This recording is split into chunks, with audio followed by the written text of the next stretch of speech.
Tere, familiares y amigos. ¿Por qué estoy acá? Básicamente porque quiero hacer inmortal a mi abuelo.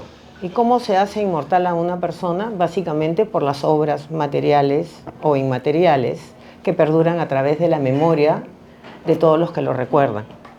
Sin embargo, en estos muchos años, he tenido una serie de decepciones y de tristezas, como digo ya antes, y yo pregunto quién sabe quién es Víctor Larco Herrera y me dicen, es un psiquiatra. Entonces les digo, no, entonces es un médico. ¿Por qué?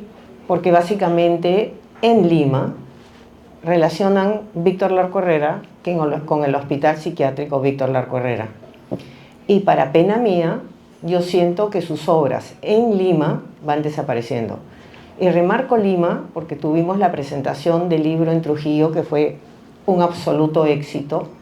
Vinieron 20 personas más de las invitadas, se vendieron 50 libros y todo el mundo que se me acercaba o me contaba una anécdota o tenían alguna relación con él o eran primos que yo no conocía, pero no había una sola persona que no me dijera algo lindo de él. A diferencia de Lima, que vienen porque están interesados, pero que no tienen ese mismo feeling con mi abuelo. ¿Y cuáles son las obras en Lima que están desapareciendo? A ver, sabemos que Víctor Larco Herrera, el hospital, todavía tiene su nombre y todavía está ahí, pero desde mi abuelo lo tomó porque pertenecía a la beneficencia, lo llevaban unas monjitas de caridad y a los pobres enfermos mentales los trataban como alienados, no hacían psiquiatría con ellos y básicamente los torturaban porque los metían en jaulas, en cajas, todo aquello que no se consideraba psiquiatría. Vino mi abuelo, cambió absolutamente todo eso gracias a Baltasar Caravedo y a Hermilo Valdizán. Acá está su sobrina nieta que nos va a contar sobre él. Y entonces él no regaló los terrenos ya estaban asignados y llegaban hasta la Javier Prado y llegaban hasta el hospital de policía y actualmente de esa cantidad han ido desapareciendo y ahora yo sabía que habían 22 hectáreas y ahora me han dicho que tienen 17. Espero que para la próxima vez que pregunten no tengan 10, pero en fin. Entonces, el pleito entre la beneficencia y el hospital y el Ministerio de Salud para ver quién se queda con el hospital ya tiene años. Es un pleito que está a nivel legal. La beneficencia lo quiere recuperar, pero el problema es que el ministerio les debe como 700 millones de soles y entonces hay un pequeño problema en saber cómo van a hacer para devolverles. En fin, mientras tanto, los pobres pacientes no tienen básicamente ninguna de las cosas que mi abuelo dejó cuando él dejó el hospital funcionando. Las sillas de ruedas están rotas, las camas están rotas, los sitios están en pintar, muchos de los edificios ya no funcionan porque están cayéndose a pedazos. Entonces, ¿se podrá hacer algo? ¿Seguirá el pleito entre la beneficencia? Sé que actualmente están hablando con el Congreso para ver si se resuelve el problema. Ojalá se resuelva el problema. Pero mientras tanto, creo que las únicas personas que verdaderamente hacen una muy buena función son las voluntarias, que 2 veces a la semana recogen ropa, recogen comida. Yo soy voluntaria honoraria, entonces sé lo que están haciendo y siento que el espíritu de mi abuelo en el hospital vive a través de ellas. ¿Qué pasa con la Plaza 2 de Mayo? Acá el arquitecto Ortiz de Ceballos va a contar más sobre eso porque hizo un capítulo anexo. La Plaza 2 de Mayo la hizo mi abuelo para darle una entrada importante a la ciudad de Lima. Pero lamentablemente con la mala planificación de transporte, de la época de mi abuelo a esta época pasan 500.000 carros, buses y todo lo demás. Y obviamente el smog, que no se consideraba en la época de mi abuelo, a pesar de la mejor voluntad de la municipalidad, malogra las fachadas y entonces las fachadas terminan con una suerte de película de terror porque se ven viejas, ya no tienen la prestancia que pudieron haber tenido en la época en que mi abuelo las hizo, además del deterioro porque hay una que se quemó. Creo que hay dos que se han quemado, ¿no? Una se quemó, pues se la vendieron al señor Palazuelo, la otra se volvió a quemar, en fin.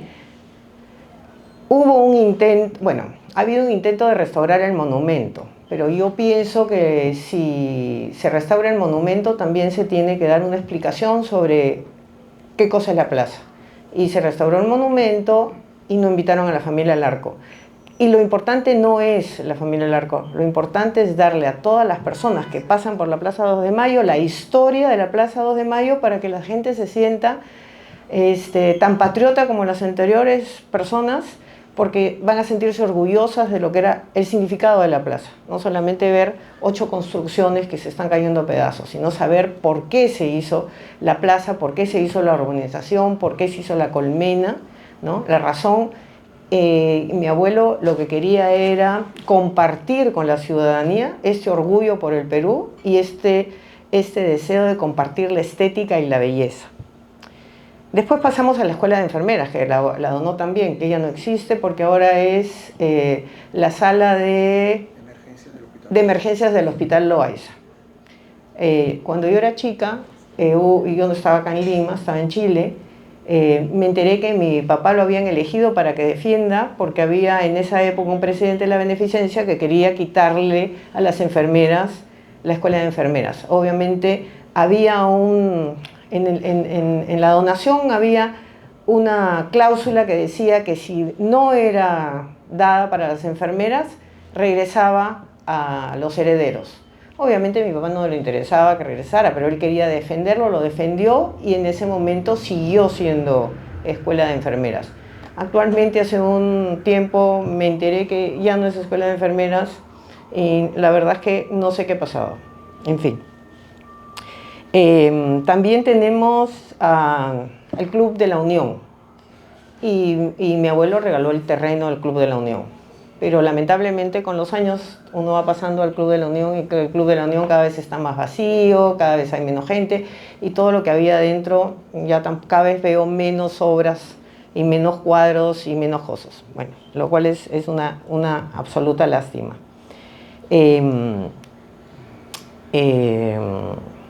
No solamente dio ese tipo de cosas, mi abuelo, para su época como hacendado, se preocupó de la gente que trabajaba para él. Los hacendados de esa época prácticamente tenían esclavos, y si no eran esclavos los trataban como tales. Mi abuelo se preocupó en la salud, se preocupó en el alimento, por ejemplo, él se preocupaba que los niños tomen leche. Se preocupó en la salud porque había malaria y había tifoidea. Y él lo que hizo fue erradicar definitivamente, bueno, no sé si definitivamente, pero trató de erradicar la malaria para que sus peones no tuvieran ese tipo de enfermedades. Y en esas épocas las casas de los peones eran básicamente chozas. Pues él las tiró abajo y hizo construcciones con luz y con la suficiente limpieza para evitar que los obreros se enfermaran. También les dio educación, puso colegios y aparte de eso, bueno, hizo un montón de otras obras más como el puerto de Huanchaco. Básicamente Huanchaco era de él. Y ahí hay una graciosa, bueno, para mí es graciosa anécdota. Él hizo el puerto de Huanchaco e hizo el muelle. Y por ahí él sacaba caña de azúcar. Pero de repente tuvo un problema, como siempre los tenía con el gobierno, y le dio tanta cólera que descarriló los trenes por el puerto de Huanchaco, ¿no? Y ya con eso se dan cuenta un poquito el carácter que tenía mi abuelo. Bien largo, ¿no? De lo cual yo creo que heredado algunos genes. Para finalizar, solamente quiero contarles un poquito del origen de los Larcos, porque hay mucha gente que piensa que los Larcos son españoles. Los Larcos son de origen italiano. En esa época no era Italia no estaba unificada, ellos venían del reino de Piamonte y Cerdeña, y tanto así que el mayor de los Larco que vinieron, que era Alberto, del cual tenemos la avenida Larco, que era Giuseppe Alberto Larco, por eso si leen es A. Larco, fue nombrado conde de Altavilla porque mi abuelo no ha sido la única persona de los Larco que ha hecho donaciones y que ha hecho cosas muy buenas. Varios Larcos lo han hecho y básicamente Alberto, al cual se le dio el título de conde de Altavilla, que se daba a sus descendientes. Lamentablemente él regresó a Europa, murió, su hijo único murió y el título está perdido por alguna parte. Mi abuelo nació en Trujillo. A los 19 años, no, a los 21 años, él decidió que no quería estudiar. Él era un hombre de trabajo porque había visto que su papá trabajaba. Entonces, su padre muere cuando tiene 21 años y él toma lo que es Viuda del Arco y Hermanos. Toma esa empresa que tenía 700.000 soles de plata en deuda. Y toda la gente mayor y todos los agrónomos y toda la gente experta decía: ¿qué está haciendo este chico, este bebé? No tiene la más remota idea qué es lo que va a lograr. Y además con 700.000 soles de deuda. Bueno, 4 años después, a los 25 años, él había logrado subir a 2 millones de soles a favor, ¿no? Lo cual es ahí donde empieza la riqueza de mi abuelo, empieza a comprar haciendas, empieza a alquilar haciendas y es ahí donde él empieza a subir. Pero lo bueno y lo que es válido de él es que la riqueza no era solamente para él y para su familia. Con todo lo que les estoy contando, él le gustaba hacer plata y le gustaba compartir su dinero, regalando, haciendo donaciones. Y creo que eso es algo que nosotros tenemos que recuperar en estos tiempos tan difíciles donde el egoísmo y otras cosas más abundan entre nosotros, ¿no? Gente como mi abuelo, creo que en este momento podremos encontrar 3, 4 o 5 contados con los dedos de la mano. Y siento además que lo que se publicita como para admiración son cosas tan irrelevantes como los futbolistas y con quién se han casado y con quién se han divorciado y a quién le ha sacado la vuelta. Y uno está viendo en la televisión 5 horas ese tipo de mensajes cuando uno debería de tener otro tipo de cosas para poder decir: caray, o sea, yo quiero ser como él. Y cada uno a su nivel, nadie tiene que ser millonario, pero cada uno puede dar lo que puede dar.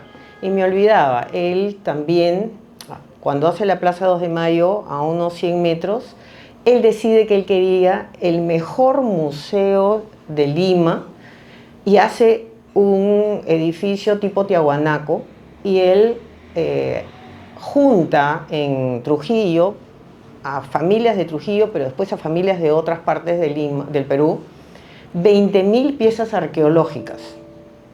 Lamentablemente, en la época de Leguía, él decide vender las 20.000 piezas y el museo, y después de un tiempo le cambian el nombre de Museo Arqueológico Víctor Larco Herrera a Museo de la Cultura Peruana, y las 20.000 piezas arqueológicas están volando en alguna parte.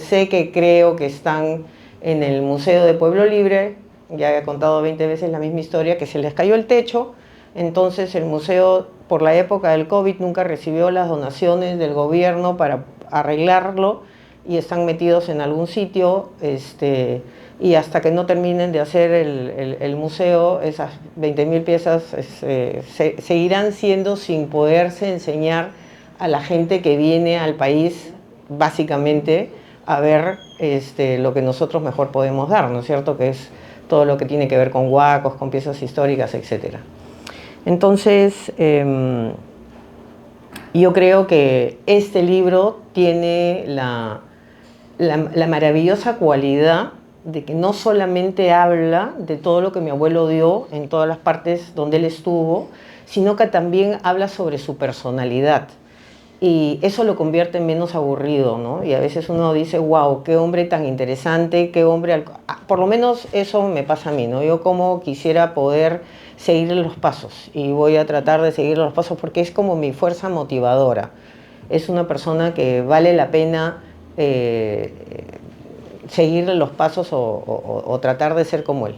Bueno, ahora le voy a pasar la voz a Teresa, que es la nieta de Hermilio Valdizán, Teresa Herrera, para que nos cuente un poco de su abuelo. Gracias.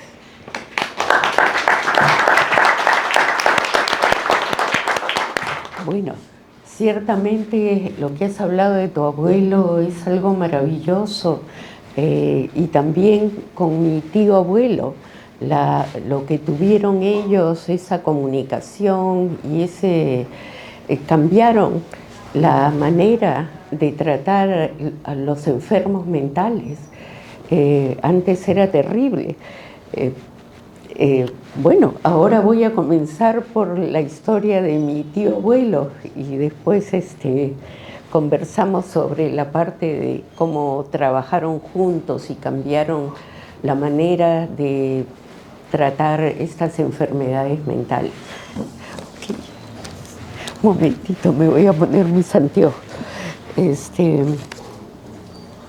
Bueno, Hermilio Valdizán nació en Huánuco el 20 de noviembre de 1885. Su padre era Hermilio Valdizán, los Valdizán eran de origen vasco, y su madre, Juana Medrano, quien fuera una gran influencia en la vida del joven Hermilio. Desafortunadamente, su padre falleció cuando el niño tenía 8 años y fue un duro golpe para él y su familia, como recuerden algunos escritos posteriores diciendo que lloró muchísimo al ver a su familia llorando. Poco tiempo después, la familia tuvo que mudarse a Lima por sufrir limitaciones económicas. Allí llegó a matricularse en Lima, en el Colegio de Lima de Pedro Labarte, gran educador y filósofo de esa época. En 1903 ingresó a la Facultad de Medicina de la Universidad Nacional Mayor de San Marcos, graduándose de bachiller en medicina, con su tesis La delincuencia en el Perú, tema muy actual. El joven siempre fue el primero de su clase. Debido a sus méritos, el gobierno peruano le otorgó una beca para estudiar en Europa. En Italia tuvo a ilustres profesores como Augusto Muni en Bolonia y Santi de Santis, precursor de la psiquiatría infantil en Roma. También estudió en Francia y en Suiza. Esta estadía abrió su mente a nuevos horizontes y conocimientos, y conoció también a notables intelectuales y médicos. Al comenzar la Primera Guerra Mundial, regresó al Perú con el grado de doctor de medicina y su tesis sobre la alienación mental entre los primitivos peruanos. El doctor Valdizán buscó en sus libros crear una identidad médica peruana, dedicándose a investigar y difundir las creencias culturales del peruano antiguo y moderno. En 1922 escribió el Tratado sobre la Medicina Popular en 3 volúmenes con el doctor Ángel Maldonado. Otro libro importante fue la Historia de la Medicina en el Perú, que comprende el antiguo Perú, pasando por los tiempos del virreinato hasta principios del siglo XX. El doctor Valdizán tuvo muchos discípulos que sobresalieron, como el doctor Honorio Delgado, quien escribió sobre su vida. Otro discípulo fue Carlos Alberto Seguín, quien afirmó que el doctor Valdizán se adelantó al movimiento psicosomático que encontraba una relación entre la enfermedad del cuerpo y la mente. Actualmente la neurociencia reclama este principio, ¿no? La relación entre las enfermedades, entre el cuerpo, el espíritu y la mente. El doctor Valdizán fue un gran erudito, escritor, educador, investigador y persona de una gran bondad. Fue un reformador de la medicina legal y la psiquiatría forense.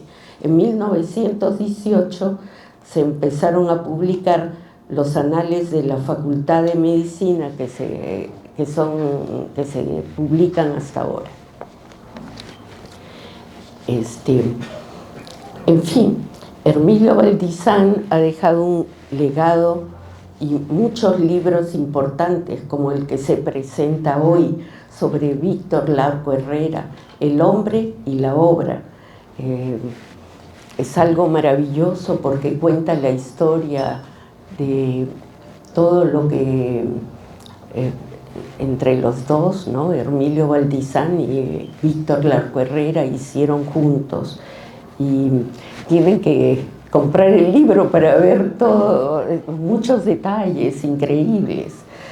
Bueno, en 1918, Hermilio Valdizán llegó como médico residente al asilo Colonia de la Magdalena, en donde las hermanas de San Vicente de Paúl se encargaban de los enfermos mentales. En esa época se creía que estas enfermedades mentales eran diabólicas y que había que castigar a dichos enfermos. Por consecuencia, los enfermos recibían tratos inhumanos, como ha dicho María Teresa, ¿no? Los encerraban en jaulas, les ponían grilletes, camisas de fuerza y andaban sin ropa apropiada y desnutridos también. El doctor Valdizán, junto a los otros médicos, siguiendo los nuevos tratamientos de Europa, intentaron cambiar los métodos usados por las religiosas sin poder lograrlo, hasta que el doctor Caravedo invitó a su amigo, el hacendado y filántropo Víctor Larco Herrera, que al enterarse de esta trágica situación se compadeció y se convirtió en inspector de la institución, donando una gran cantidad de dinero. Para esa época fue algo increíble, casi 1 millón de soles. Bueno, y lo hicieron miembro de la beneficencia, y además con las cartas que Valdizán escribió a varios notables de Lima, lograron la hazaña de cambiar a las religiosas y a los sádicos guardias, ¿no?, por personal entrenado en el tratamiento humanitario. Fueron muchos cambios que se hicieron en el hospital, no solo terminar de construirlo, sino amoblarlo adecuadamente, construir piscinas hidráulicas para el tratamiento de los enfermos. Y también organizaron la nutrición de los pacientes. Hay una historia con Víctor Larco Herrera, que él mismo iba al mercado a buscar qué alimentos se podían comprar, y inclusive viajó a Europa para ver otras de las mejoras, ¿no?, que hicieron en la institución. También hicieron bibliotecas, salón de música, campo de tenis, embellecieron los jardines, hicieron bancas para que se sentaran y estuvieran al aire libre. También la colaboración entre Hermilio Valdizán y Víctor Larco Herrera fue algo maravilloso y milagroso. Cambiaron la manera de vivir de los pacientes. Por eso el Día de la Psiquiatría Peruana es el día del cumpleaños de Hermilio Valdizán. Hay bueno, voy a contar 2 anécdotas que sucedieron con el doctor Valdizán. Una es que, eso lo ha contado la familia, ¿no?, mi mamá, que él se encontraba en su oficina escribiendo algo y se apareció un enfermo mental con un cuchillo. Entonces él, muy tranquilo, le preguntó: ¿qué vas a hacer con ese cuchillo? ¿Para qué vienes aquí? Ah, es que vengo a matarte. Ah, bueno, me puedes matar, pero tienes que ir primero a traer un balde y agua, con agua, porque va a haber mucha sangre. Entonces el enfermo salió y lo agarraron, por supuesto. La otra historia es bastante triste porque en la Navidad de 1929 el doctor Valdizán se encontraba, habían hecho un almuerzo, dado regalos a los pacientes y les dio el día libre a los doctores. Entonces todo el mundo se fue a visitar a la familia cuando le sucedió un ataque al corazón y bueno, y murió a poco tiempo después y nadie lo pudo salvar, pero murió en el hospital que tanto quería. Bueno, esa es la historia.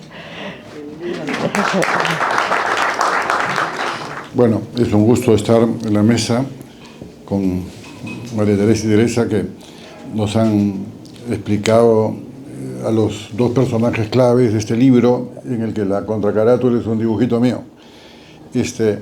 Y me invitaron a mí a que pudiese yo explicar este tema de la contribución arquitectónica y urbanística que hace Víctor Larco Herrera, en un caso particular de una plaza emblemática, fundamental en la historia de Lima, que algo mencionaste hace un rato, ¿no?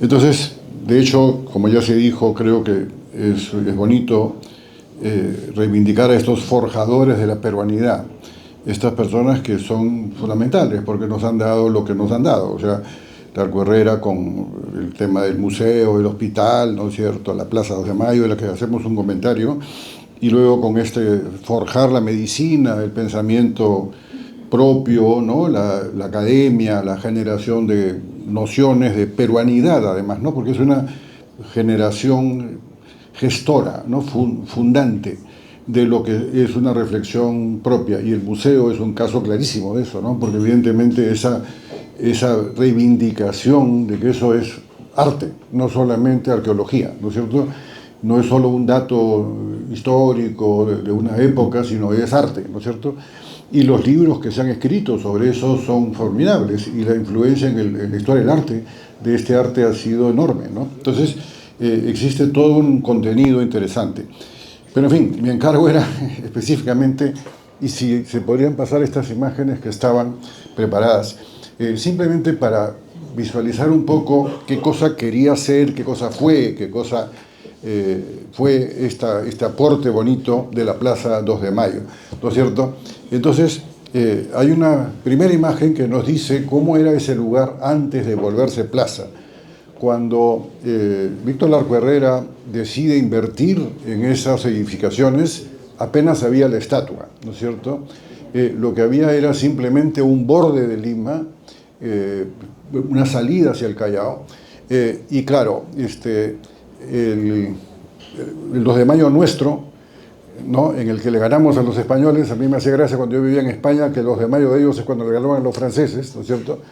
Pero el 2 de Mayo nuestro era pues de 1866, y entonces lo que había era, creo que todavía no ha entrado la primera imagen, era simplemente un vacío en el camino de la puerta. Entonces aquí hay una serie de imágenes. Eso que está ahí, de repente me paro y lo explico un poquito, era el borde de la muralla, ¿no es cierto?, y por acá se iba por una alameda hacia el Callao. Lo que son las avenidas que van al Callao, que son varias, ¿no es cierto?, se abría en esa zona. Y la muralla tenía puertas. Entonces esto es el borde de la muralla. Más allá estaría la Plaza de Armas, el río Rímac, etcétera. Y por ahí entonces estaba ese espacio en estas fechas, ¿no? Si pasan a la siguiente. Luego esto se va a convertir ya en la muralla construida. Entonces, como la muralla está construida, existe esta salida que estamos mirando acá, ¿no es cierto? Entonces ya irse al Callao era fundamental. No es por casualidad que Conde de Superunda era la calle más importante del centro de Lima, saliendo de la Plaza de Armas, ¿no es cierto? Y que luego hay 3 caminos que iban hacia el Callao que eran fundamentales. Entonces este borde de frontera era clave para ir, y por lo tanto era la calle más importante, digamos, la salida más importante era esa, ¿no? La siguiente. En la práctica, digamos, estas avenidas se volvieron claves, ¿no?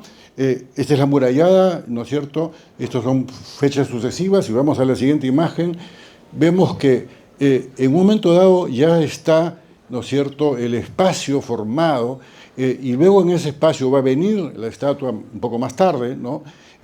Pero no existía una arquitectura de construcción, era tan solo un espacio remanente, digamos, en esa zona, ¿no? Y luego más tarde, claro, Nicolás de Piérola y La Colmena también van al Callao, ¿no es cierto? También es un poco una salida desde el corazón del centro en dirección al oeste, porque eso era el destino más importante. De alguna manera, eso junto con lo que luego era el tranvía, ¿no es cierto?, y sería el eje norte-sur. Claro, el Jirón de la Unión era el Capañán, ¿no es cierto? La explicación del Jirón de la Unión era que simplemente era pues la llegada del camino inca, que luego después del Puente Piedra volteaba para irse al norte, a la tierra, hacia el Arco Herrera, ¿no es cierto? Entonces, esta importancia de esa salida era muy grande, pero no había urbanidad. La siguiente, por favor. Entonces ya luego empieza a formarse eso, a anticiparse una ciudad futura, pero solo había la pieza, ¿no es cierto?, sin arquitectura envolvente. Entonces, lo que el Arco Herrera hace es transformar, creo que hay una imagen siguiente, eso es lo que había. O sea, había una estatua hermosa que había ganado un concurso, ¿no es cierto?, hecha por un francés, ¿no? Con mucha calidad, creo que es de las mejores esculturas que hay en el Perú, digamos, en plazas, hermosísima, pero no había arquitectura. Entonces era simplemente un espacio sin entorno, sin presencia, sin contenido, ¿no? La siguiente, ya luego entonces empieza el proyecto. Esto es la volumetría, digamos, de lo que propone la plaza. Ricardo Malakowski, que era polaco, pero que había sido formado en Francia, ¿no es cierto?, llega al Perú, se vuelve uno de los forjadores, funda la Facultad de la UNI, donde yo enseño, ¿no es cierto?, es el primer arquitecto que profesionaliza, digamos, la enseñanza de la arquitectura, y por lo tanto él hace este modelo que recoge con pequeñas diferencias algunos bulevares más grandes, otros más pequeños, pero prácticamente son 8 espacios que son equivalentes, ¿no es cierto? La siguiente, por favor. Entonces la plaza tiene esa lógica, este es un dibujito que yo hice para explicar un poco su morfología.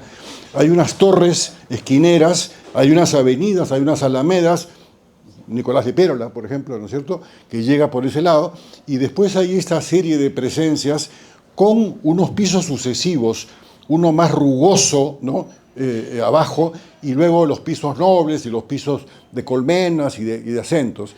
Pero hay una composición muy lograda, muy correcta y muy proporcionada. La siguiente, entonces, esto es un garabato que hice para un poco tratar de entender la retórica del lenguaje de lo que él hace, ¿no es cierto?, donde trata de acentuar las piezas mayores, digamos, y luego hay sucesivos layers, digamos, niveles sucesivos y remates, coronaciones, presencias, texturas, ¿no?, monumentalidad, lenguaje, ¿no es cierto?, muy bien hablado. La siguiente, por favor.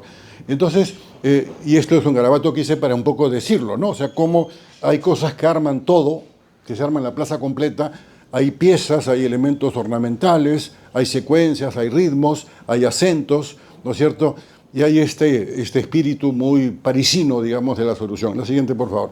Entonces, y si lo comparamos con plazas francesas, claro, la Place de la République, ¿no es cierto?, es esta, pero no es redonda. O sea, pero sí está la figura de la República, o sea, la Marianne, que le llaman en Francia, es Francia, ¿no es cierto? Y para mí, la plaza del 2 de mayo, ahí está el Perú, ¿no es cierto? Ese personaje es el Perú, que es el que había ganado, ¿no es cierto?, la guerra, además, y por lo tanto ese es el sentido que tiene. Y esta plaza, que es un poco generadora de otras... Ya. Bueno, entonces, esta plaza... Ya está mejor, ya. Esta plaza, que es Francia, con la arquitectura más o menos análoga, pero si vemos la siguiente, la Plaza de la Nación, ¿no es cierto?, la Plaza de la Nación. Se parece, pero una cosa es la República y otra cosa es el país, ¿no es cierto?, así sea república de ese país. Pero la République es una cosa y la nación es otra. Esto es la nación. Entonces, la plaza sí tiene esta morfología que se parece bastante a lo que hemos visto en la Plaza 2 de Mayo, en donde hay este manejo, creo que también son 8 frentes, ¿no? Y claro, es más arborizada, ¿no es cierto?, mide más de diámetro. Claro, París medía bastante más que Lima en ese momento, es una proporción. Los pisos son algo como 6, no son 4, pero hay una analogía muy clara en esta intención. Si vemos la siguiente, y por lo tanto, esta morfología se parece mucho a lo que pasa en la Plaza 2 de Mayo, que era esta apuesta para que Lima crezca, para que Lima se articule, y por lo tanto es un momento importantísimo de la historia urbana, porque le apuesta al futuro, ¿no es cierto? Porque le da a la ciudad un articulador que permite que la ciudad se desarrolle, se extienda, ¿no es cierto? La siguiente, y por lo tanto tiene un valor no solo estético y fundamental, creo que es la última o hay más, creo que hay alguna que otra más, sí. Y esto ya es, ¿no es cierto?, postales que encontré, ¿no?, de la Plaza de la Nación, en donde vemos, claro, aquí hay más pisos, pero la composición se parece mucho. Hay estos pisos bajos, comerciales, ¿no? Hay estos pisos más acomodados, en fin, pisos nobles, pisos sucesivos, hay mansardas, y hay estos acentos en las esquinas, hay estas formas en que se escultoriza la arquitectura, hay esta serie de niveles, hay estas secuencias horizontales. La siguiente, creo que hay 3 o 4 más, claro, pero podríamos estar en el Plaza de Mayo, ¿no es cierto? De alguna manera hay una analogía nítida entre lo que pasa acá con el metro ya, en el caso de París, es una plaza muy importante, ¿no es cierto?, central, fundamental, que ya forma parte de la historia urbana allá. La siguiente creo que queda 1 o 2, esta, de nuevo, es un poco Francia, la Marianne, y yo insisto en decir que nuestra plaza tiene al Perú, ¿no es cierto?, y esa mujer es la patria, ¿no es cierto?, y por lo tanto la noción de la plaza tiene este simbolismo importante que está ahí. Creo que hay 1 o 2 más, ya no me acuerdo.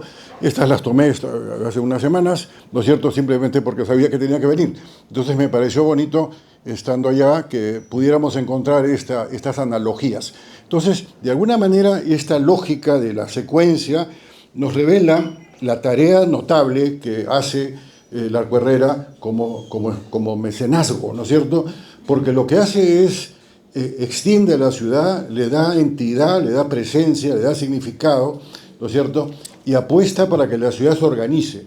Esto tiene que ver, claro, con que Haussmann, ¿no es cierto?, en París había ordenado los bulevares, las alamedas, las grandes diagonales, se inventa lo radiocéntrico, las plazas circulares que se van en varias direcciones, ¿no es cierto?, y esto es un poco un antecedente interesante de lo que luego Leguía más tarde va a ser cuando ella extiende Arequipa, Brasil, Salaberry, como aperturas desde el centro de Lima.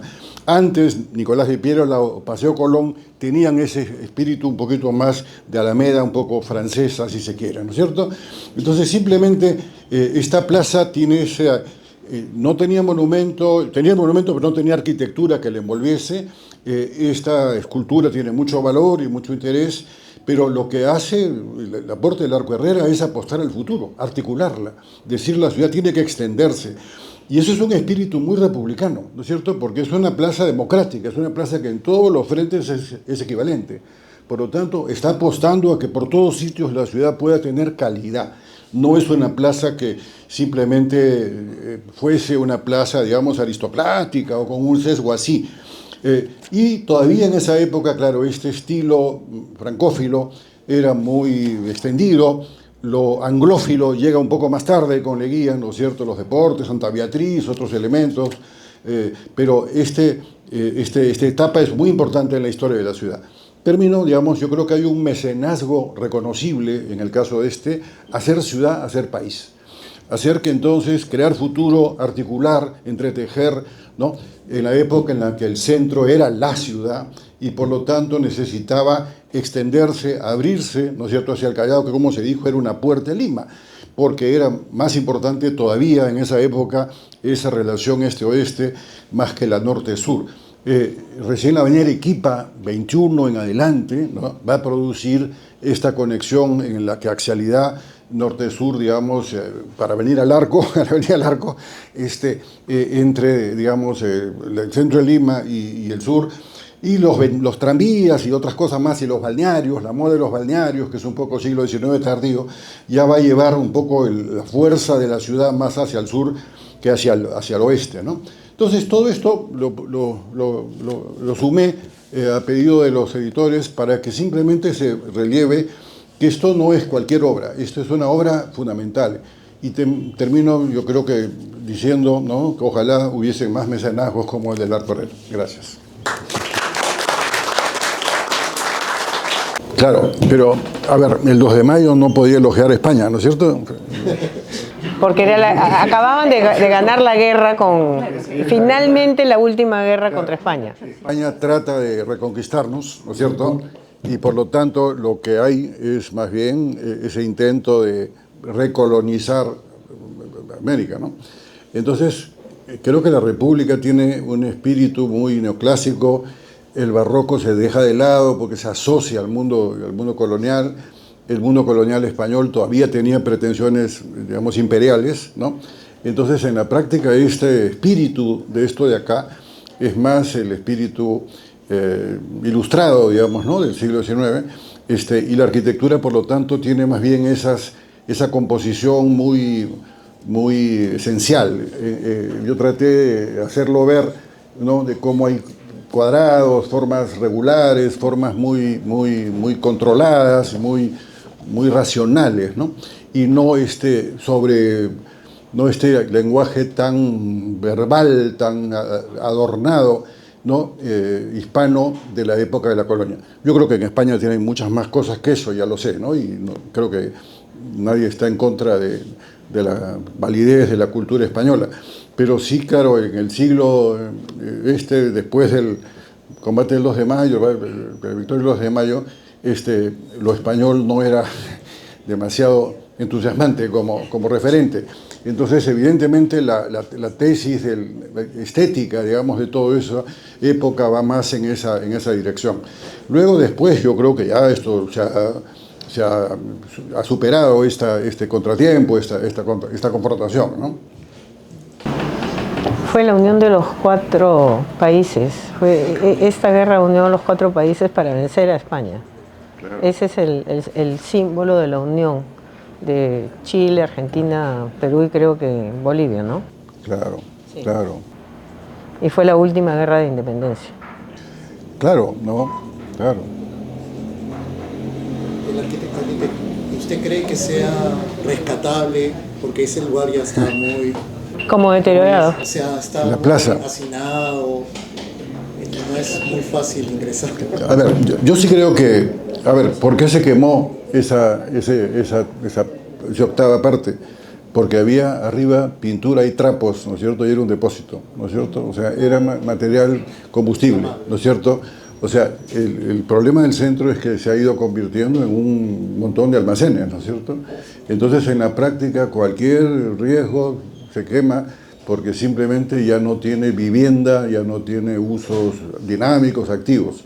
Se han hecho esfuerzos, yo creo, pero a veces hay demasiado más maquillaje que contenido, ¿no? Entonces, lo que tendría que pasar es que esa plaza se rescate como vida, como actividad, como dinámica, ¿no? Hay partes de ella que tienen un poco más de animación, ¿no? Instrumentos musicales se venden en las últimas cuadras de La Colmena, hay libreros más o menos buenos en algunos sitios, etcétera. No todo está muerto, ¿no es cierto? Y yo sí creo que hay usuarios nuevos del centro y que la gente que va al centro quisiera sentir lo suyo y que hay que reinventar esa noción de que el centro es de todos, ¿no es cierto? Y que lo republicano es eso, lo republicano es que eso no tenga distingos, ¿no? Y que yo creo que es un tema de ponerle vida a estos espacios para que la gente los sienta suyos, ¿no es cierto? Me parece a mí que esto es posible y que eso está en camino, ¿no? Pero que lamentablemente por ahora a veces hay más maquillajes que contenido, ¿no? Voy a contar una pequeña anécdota. Mi papá era dueño de... Porque estos edificios están divididos por la mitad. O sea, si tú estás en la plaza y miras el edificio, hay una parte izquierda y una parte derecha. El primer piso son 400 metros, es un departamento, el segundo y el tercero, ¿no? Son departamentos de 450. Y hay uno a cada lado, o sea, en total son 6. Entonces, el tercer piso está prácticamente tomado por una inquilina y el segundo piso estaba vacío. Y cuando yo llegaba tenía agua y agua y agua y agua y agua. Entonces le toco el timbre y digo, por favor, me estás inundando. Y algo que, por ejemplo, es muy interesante, que el método de construcción antisísmico de esa época era bastante original. El primer piso era ladrillo y cemento. El segundo piso era quincha, en algunas partes ladrillo y cemento. Y el tercer piso era full quincha. Entonces, como era quincha, bailaba con el terremoto y miren la época de que está construido y no se ha caído nada, se ha caído por otras razones, ¿no es cierto? Entonces yo veía que me inundaba y por supuesto las paredes de quincha se iban destruyendo. Entonces voy, le toco el timbre y le digo, por favor, le digo, ¿no puedes hacer algo? No, pero lo que pasa es que le echan agua pues a las plantas y se inunda, como, o sea, ¿qué voy a hacer? Ok, entonces me dio cólera, me fui, ya que no podía hablar con ella porque tenía una mentalidad de coeficiente intelectual tipo 50, porque según ella no podía hacer nada, porque le echaba agua pues a las plantas, o sea, ¿qué podía hacer frente a una cosa así? Entonces voy y le hago una denuncia en la comisaría y la denuncia llegó al Ministerio de Cultura. Entonces me llega a mí una linda carta diciendo que me estaban multando a mí por el daño que hacía esta inquilina precaria sobre mi propiedad. O sea, propiedad y propiedad, pero la multa era a mí. Entonces me voy al Ministerio de Cultura y le digo, ¿me hace usted el favor de explicarme por qué estoy siendo yo multada por algo que está haciendo otra persona? Y si yo estoy pidiendo ayuda es para que hagan ustedes me ayuden a algo por mí, no que me multen a mí. Mire, bueno, es que es muy fácil. Resulta que usted es la dueña. Y como usted es la dueña, no va a poder huir. Sin embargo, ella es una inquilina. Entonces, en el momento en que nosotros la multemos y ella quiere escaparse, no le podemos cobrar la multa. Pero a usted sí. Claro, no contaban con mi carácter. Entonces me paro, me lo quedo mirando y le digo, felicitaciones, le dije. Voy a contarle algo. Esa propiedad es de mi papá. Mi papá ha fallecido. No hay todavía herederos. O sea que usted tiene razón. Vaya al cementerio y póngale la multa. Nunca me llegó la multa y después de muchos años en una reunión me encuentro con un arquitecto que había sido el jefe de esa señora o el jefe máximo y me dice, tú eres María Teresa, sí, porque la terminamos de despedir cuando nos enteramos lo que había querido hacer. Yo dije, le cayó el karma y me fui la persona más feliz del mundo porque, en fin, no me multaron. Pero esa es una de las anécdotas de la Plaza 2 de Mayo. Ahora, por acá tenemos un primo que no creo que sea el dueño de uno de los edificios, pero sí por lo menos es el hermano de uno de los edificios que se quemó. Alberto, ¿tú estás por ahí? ¿Querrás contar alguna de tus experiencias o esa o no te compete? ¿Tendrás alguna o no? Ingeniero, los arquitectos pueden saber. Esa plaza ya cumplió 100 años. Por parte del Ministerio de Cultura no hay idea de nada. Los secretarios son los que tienen que hacer con su mantenimiento. O sea, hasta para pintar, hay que tener. No es un problema con el Ministerio de Cultura. Sí, porque lamentablemente muchos de ellos tienen inquilinos precarios y son los que destruyen, pero los que se tienen que hacer cargo de ellos son los dueños. Entonces no puedes cobrar, pero sin embargo tienes que invertir. Y por eso es que hay muchas casas en el centro de Lima que los dueños les están esperando que se caigan a pedazos para poder, entre comillas, por lo menos recuperar el terreno, ¿no? Yo he estado en la casa de una tía mía que era más o menos así, con la diferencia que estos arbolitos los tienen acá ustedes de adorno, pero ahí les ponían cañas para que el techo no se caiga. Y sin embargo vivían así. Y en el momento que hubiera venido un temblor o que venga un temblor fuerte, ahí la mitad de Lima se va a caer, porque yo soy testigo de que las tienen con cañas para evitar que el tercero o el último piso se caiga. Entonces, el centro de Lima se está cayendo por esta falta de inteligencia entre el ministerio que trata de proteger lo improtegible, ¿no? Y los dueños que no pueden hacer nada porque están entre la espada y la pared. Bueno. Una cosita. Por ejemplo, Prolima, que es la encargada ahora de todo lo que es el cercado de Lima, tiene una ley especial ahora para la reconstrucción de las ciudades. Toda coordinación de reconstrucción es con Prolima. Prolima se encarga de usted con el Ministerio de Cultura. Es una obra buena de que está haciendo el ingeniero Bogdanovich. A ver si funciona. ya, pero a ver, yo iba a comentar lo que pasó en Barranco, ¿no es cierto? la casa en la que había, pues yo escuchaba ahí a Chabuca Granda, ¿no es cierto? Esa casa se cae, ¿no es cierto? Ya, porque la humedecieron, ¿no es cierto? Porque había ahí agua, ¿no? Y porque había un edificio comercial en el segundo piso, esta casa bonita de varios pisos junto al Puente de los Suspiros, se cae por la mitad, ¿no es cierto? Ya. Y se cae tanto que ya todo el objeto construido está fallado, porque en el centro de este largo elemento hay una ruptura colapsada, ¿no es cierto? Entonces, evidentemente, el edificio ya no tiene soporte posible. Entonces, claro, y sin embargo, probablemente las propiedades son varias. Entonces, hay un divorcio entre el objeto construido y la gestión de cada componente de esos, ¿no? Entonces, ahí hay un problema serísimo en el centro, en todo el Perú, que es que la subdivisión de propiedad en herederos, por ejemplo, ha producido que entonces ya la casa no es una, sino son 40 o 14 o 28 entidades. Y tienen que firmar todos para que algo proceda. Yo recuerdo que en Colombia, que fui una vez invitado a una discusión hace largo tiempo, ¿no es cierto?, hicieron lo que han hecho en Andalucía. Han dicho, vaya, si hay 40 herederos, la mitad más uno es 21, con que 21 firmen, eso se puede activar, ¿no es cierto? Y por lo tanto, el bien puede tener uso siempre y cuando hay una mayoría de a uno, ¿no es cierto?, que permita activarlo. Y a los otros 19, si se oponen, se les paga en el Banco de la Nación lo que les toca, ¿no es cierto?, pero el bien puede ser activado. En cambio, lo que nos pasa en Lima es que en todos sitios dice, ¿no es cierto?, bien, ¿no es cierto?, en litigio, ¿no? Así es. En Rímac hay cuadras enteras de casas paralizadas que no se puede hacer nada, ¿no es cierto?, porque están en litigio. Entonces lo que tenemos es una cosa inviable, porque ese patrimonio valioso está deteriorado, se va vaciando, ¿no es cierto?, no tiene gestión posible, razonable, ¿no? Hay divorcio entre una cosa y nadie sabe a quién le toca, ¿no es cierto?, porque Cultura o Prolima dice, bueno, yo estoy acá para chequear, pero no tengo plata, ¿no es cierto? Ya, o en todo caso no tiene mandato claro, ¿no es cierto? Es muy confuso todo. Entonces creo que tenemos una crisis seria que en otros lugares sí se ha resuelto. Sí, en Bogotá da envidia ver que el centro se recupera. En Quito el centro se recupera, ¿no es cierto? En Santiago el centro se recupera, aquí no. Sí. Bueno, a ver, vamos a pasar algunas fotos, ¿no?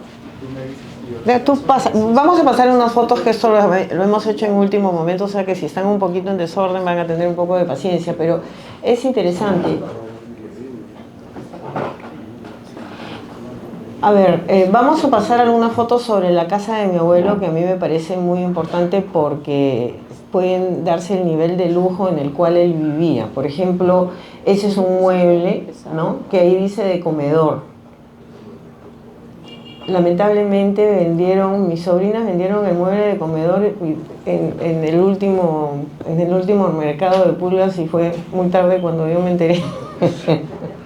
Bueno, ese es un mueble que dice porque mi abuelo en sus viajes iba y se traía barcos enteros de diferentes países. Entonces él tenía la sala dorada, la sala veneciana, la sala egipcia, y en cada sala tenía los muebles de acuerdo al lugar donde venía, ¿no? Entonces ahí tienen, ese mueble tiene un nombre especial, ¿cómo se llama? Porque cuando tienen bronce, es un estilo especial. Cuando tienen bronce, un tipo de piedra ¿Ah? ¿Nadie se acuerda cómo se llama? ¿Ah? Concha de nácar. Con concha de nácar, sí. Y creo que ese reloj lo tiene mi sobrina Consuelito.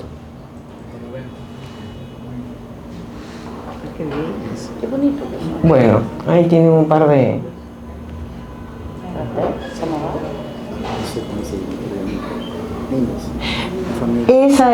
Ahí está la familia de mi abuelo. Ahí está, el más alto es el hijo mayor de mi abuelo, Víctor Carlos. Él se casó con una señora y lamentablemente enviudó. Y después se volvió a casar ya con mi abuela, con la que tuvo 10 hijos más. Debajo de mi tío, el más alto, está mi papá, Jorge. Y deberían de ser 11. 1, 2, 3, 4, 5, 6, 7, 8. O sea, ahí faltan, creo que son 9, ¿no? 8 hijos, 0, 2. Pero ahí no está mi abuela. O sea que mi abuela estaba encinta, pero en otra foto.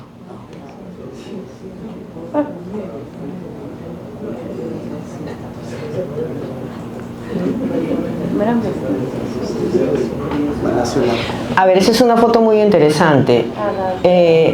Más o menos en 1915, 16, 17, mi abuelo decidió irse a la Argentina. Y en Alvear había un palacio que se llamaba el Palacio Alvear, que actualmente es el Hotel Alvear. Él compró el Palacio Alvear y le puso Palacio Larco. Por eso dice abajo Avenida Alvear, Buenos Aires. Tiraron abajo el palacio y lo convirtieron en el hotel, que es el hotel. ¿Lo tiraron abajo? Sí, lamentablemente. Esa es la escalera de la casa de mi abuelo en La Colmena. Uno entraba y a la mano derecha había un cuarto secreto donde él se escondía cada vez que lo venía a buscar el gobierno porque había hecho algo políticamente incorrecto. Y finalmente lo deportaron. Por alguna razón se peleó con Leguía y lo deportaron. Pero él se fue, esa es una anécdota interesante, él se fue a Europa a vivir. Y cuando estaba regresando, estando habiendo bajado en Panamá, viene el cónsul de Panamá y le dice que había una gran tragedia, que la señora de Leguía no tenía plata y estaba sufriendo muchísimo, porque ya votan a Leguía, ¿no? Entonces, o lo meten a la cárcel. Entonces, mi abuelo escribe un cheque y le dice, désenlo a la señora de Leguía y a sus hijas, pero cuando el barco salga. Y la señora recibió el cheque. Y le dice al cónsul, yo no lo voy a recibir si usted no me dice, yo soy, en esas épocas pues no, una mujer no podía recibir plata, si usted no me dice quién lo ha dado. Y finalmente le dicen, y él y la señora durante no sé cuántos meses pudo vivir con la plata que mi abuelo le había dado, a pesar que Leguía era el que lo había votado, lo había sacado del país. Esa de ahí es el patio sevillano de la casa de Lima, de La Colmena, donde para esas épocas había un ascensor y solamente eran 2 pisos.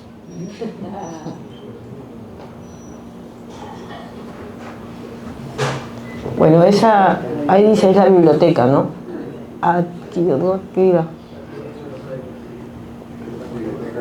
Adquirida en Buenos Aires, Barcelona y Madrid.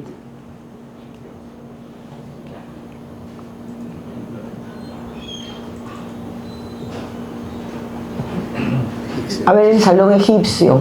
Pues si se dan cuenta, arriba está un cuadro egipcio.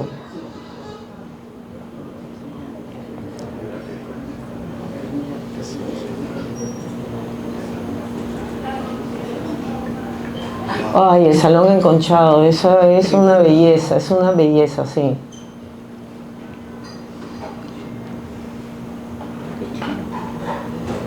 Ah, ese es el salón chino. También, pero me imagino. Esa es la casa de La Colmena, que queda en una esquina, frente al colegio La Inmaculada, que ahora es la Universidad Villarreal. Lamentablemente la vendieron, no quiero hablar de cómo quedó la casa.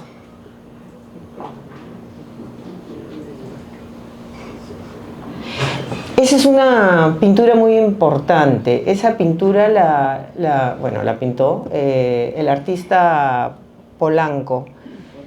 Ese señor es Martín Adán. El poeta, en los últimos años, se interna varias veces en el hospital Larco Herrera. En esas épocas él ya se había quedado sin fortuna. Y una persona que no voy a nombrar quién es, pero que es muy cercana a esta biblioteca, era fanático de él y lo mantuvo los últimos años. Entonces viene Paul Blanco y le hace esta maravillosa pintura que la tiene, tampoco puedo decir una persona conocida, y que me permitió tomarle una foto para incorporarla en el libro.